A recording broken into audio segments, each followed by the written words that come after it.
அதெல்லாம் புரிஞ்சுக்கிற அளவுக்கு நோக்கு பக்குவம் பத்தாது. யார்? எனக்கு பக்குவம் பத்தாதா? நீ விஷயத்த சொல்லு, எனக்கு எந்த அளவுக்கு பக்குவம்னு அப்புறமா நான் காமிக்கிறேன். ஓகே. பசுமாடு எப்படி கத்தும்?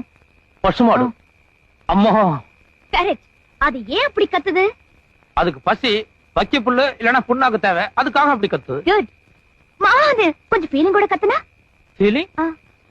கண்ணு குட்டிக்கு பசி, அதுக்கு பால் கொடுக்கணும், அதுக்காக அம்மா அப்படின்னு ஃபீலிங் கூட கத்துது. Very good. Don't touch me, come to the point.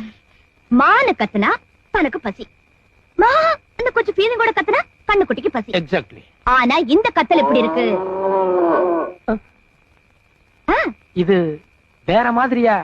அடி வயித்துல இருந்து சத்தம் வருதே. அந்த ரெண்டு கத்தலுக்கும் இந்த கத்தலுக்கும் வித்தியாசம் இருக்கும். No, here also lot of difference is there, no? Yes. Why?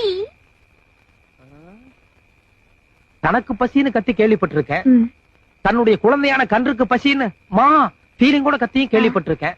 ஆனா அது ரெண்டும் இல்லாம அடி வயித்துல இருந்து ஒரு மாதிரியா மா அப்படின்னு கன்ஃபியூஷன் சத்தம் வருதே. ஏன்?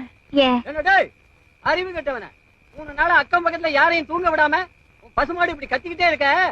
நீ மட்டும் 2 பொண்டாட்டி கட்டிக்கிட்டா சரியா போச்சா? அப்பப்ப பசுமாட்ட காலை கிட்ட சேர்க்கணும்னு உனக்கு தெரியாது?